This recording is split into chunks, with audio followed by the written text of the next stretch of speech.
10, 9, 8, 7, 6, 5, 4, 3, 2, 1. Welcome to Outright TV. It's a video and podcast series bringing you stories of LGBTIQ people and allies across the globe as we face and overcome this pandemic together. I'm Ging Cristobal, Project Coordinator for Asia.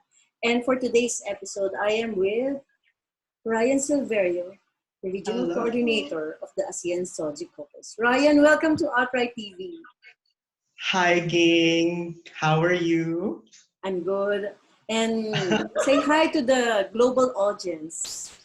Hello, everyone. I hope you're all well. Warm welcome from the middle of the lockdown. Okay, first question. How would you describe yourself in one sentence? It's like a Miss Oh, Universe question. Miss Philippines. I love that question. Well, I think I'm a person who's resilient enough to withstand the challenges. I know it's such a very cliche answer, but given our very difficult position at this point, it's just one thing that we can hold on to, being resilient. You forget the in world peace. I'm just And world joking. peace. Okay, Right. what does life look like where you are in light of the COVID-19 virus? Can you share a little information about your Right. life as an LGBTI activist before and after COVID-19? You know what, Ging? When the government started to implement the lockdown, there was so much frustration that we did face because, as you know, in ASEAN SOGIE Caucus, we've got a lot of amazing and interesting activities laid down for 2020. We were looking forward to some regional convenings. We were also looking forward to an ASEAN Queer Cultural Festival. And our local partners are already working on their respective local projects to produce creative material for that. And then, in a snap of a finger, boom, things gotta be changed because all these plans can no longer be feasible given our current context when there's a lot of travel bans and mobility restrictions happening in our region. And at the same time, in the past few weeks leading towards the lockdown, we were so excited working in our new office. We were so busy renovating and setting up our office, which we cannot access at this time because we've got no choice but to stay here at home. Okay, first So, question for everyone's information. What is ASEAN? Because people are saying, so it's ASEAN Soji. So we know the Soji, well, the we do caucus, but work in Southeast. what is ASEAN first and foremost? We do work in Southeast Asia. So when we say ASEAN, it means ASEAN Association of Southeast Asian Nations. So in our context, ASEAN SOGIE Caucus works in 10 countries that are part of the ASEAN, including Timor-Leste, which is part geographically of our region. So basically, ASEAN Soji Caucus is really putting forward the inclusion of Soji SC issues into the ASEAN human rights work in Southeast Asia. Yes, it's that by doing advocacy work and by also empowering LGBT human rights activists from the Southeast Asian region to do effective lobbying with the respective governments and the ASEAN regional body.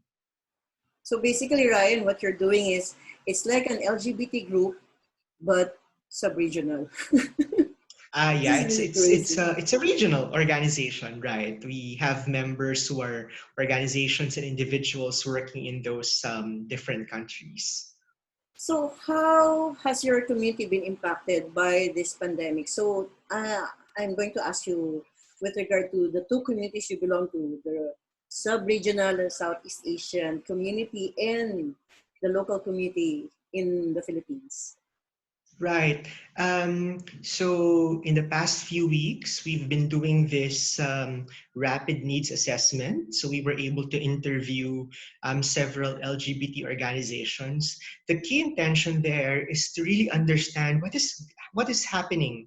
And beyond that, what can we do as a regional organization? Because we know that local groups were impacted in a very difficult way. I mean, us as a regional organization, there's such negative impact already. What more with local organizations? And we, based on the research, key findings include number one, a lot of local groups need help in terms of funding. Why?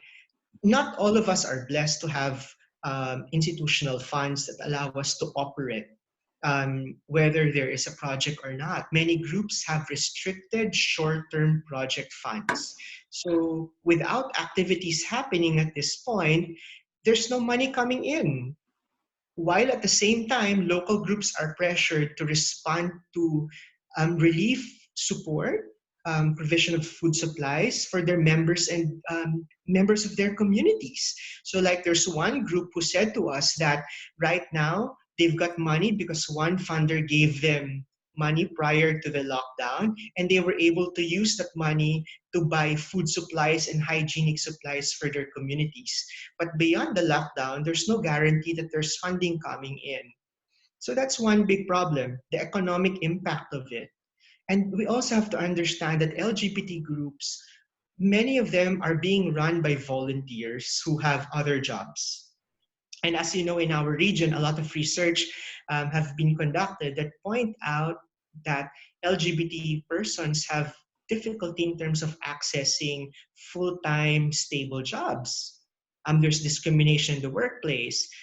There's social stigma that makes it difficult for people to have access to jobs and livelihood. So that compounded with the current crisis where businesses and offices are closed, you've got issues of sex workers who can't get clients at this point because of severe mobility restrictions. Significant loss of income is a big problem that many folks face. So that's one key theme that emerged in our research. Another key theme is that we are forced to stay at home, and not all of us. I'm lucky because I stay alone in my small house. But then again, there are LGBT persons who have no choice but to stay with their parents or relatives who are not affirmative of their identities. So there is concern about potential domestic violence or increased stigma within the household. So it's an additional burden that people do face. But despite all of those things you just mentioned, what have you found most inspiring or uplifting at this time, Maya? I think there's this strong urge amongst the community to help each other,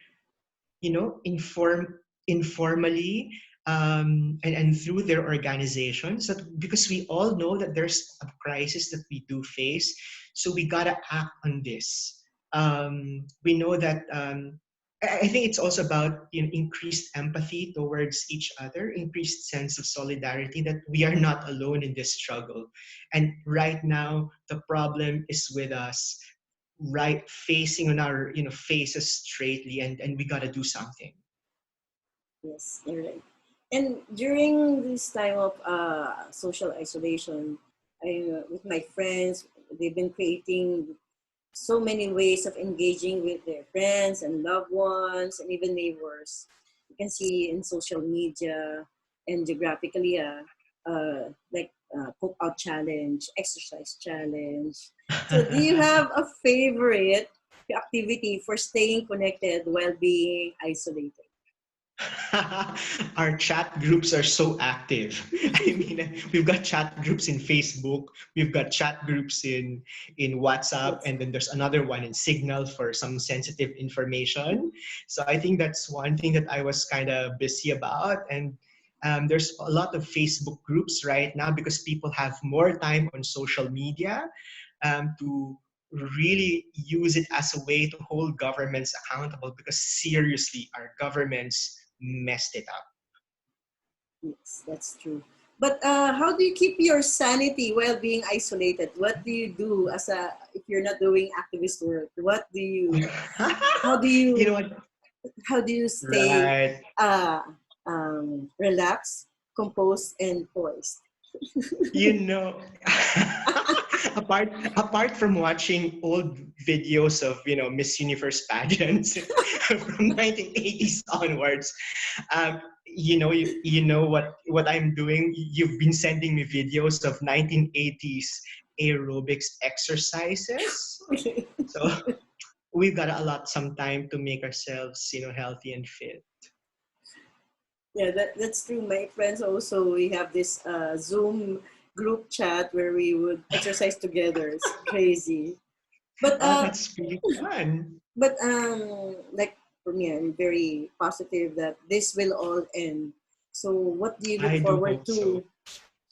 to more forward to most after all of this is over? What do you miss most I before miss our COVID? office. So We've that's the got a first thing you're nice. going to do I know, right? We just to have our renovated the blessing, office, to have a and blessing. I want to thank Arcus Foundation for their support for that office. I truly miss that place. So me, So that's the first once the thing. lockdown ends, I'm going back to the office because it's a So lovely place to work. we will have our blessing for the ASEAN SOGIE Caucus office. Yeah. We were supposed to have a how do you call this one? Housewarming. A Office warming. housewarming scheduled. And then what happened? Yeah. So you What do gotta you come to our office soon. what do you miss most about life, about work, about your personal life before COVID days? We call it COVID-19 days. Right. So I haven't seen my boyfriend for quite a while. He said that we're in a long distance relationship because he lives with his family and I live separately. So, and we just get in touch via social media and calls. So you mean I one miss month? more than a More month, than a month? Oh my. right? It's just a few minutes away. I know, right? I felt like it was just like a few weeks ago, but yeah, it's been more than a month since we were asked to stay at home. Oh my God. So that's one of the list. To meet with the loved one, to meet with your partner. Yeah, and then I miss going to the movie house. That's one of my hobbies. Like I really pay for cinema tickets. So yeah, hopefully when the lockdown ends, I'll go to the best cinema to enjoy some movies. So Ryan, before we end this, any message of hope and inspiration you want to share to our viewers, especially our LGBTIQA plus brothers and sisters during this challenging time? Okay. Keep it up. We're in a very difficult situation right now. Try to conserve and reserve your energies. If you're lucky and privileged to stay at home, do it. Try to relax. Try to unload yourself of unnecessary worries and work. Because when the lockdown ends, we've got a lot of work to do.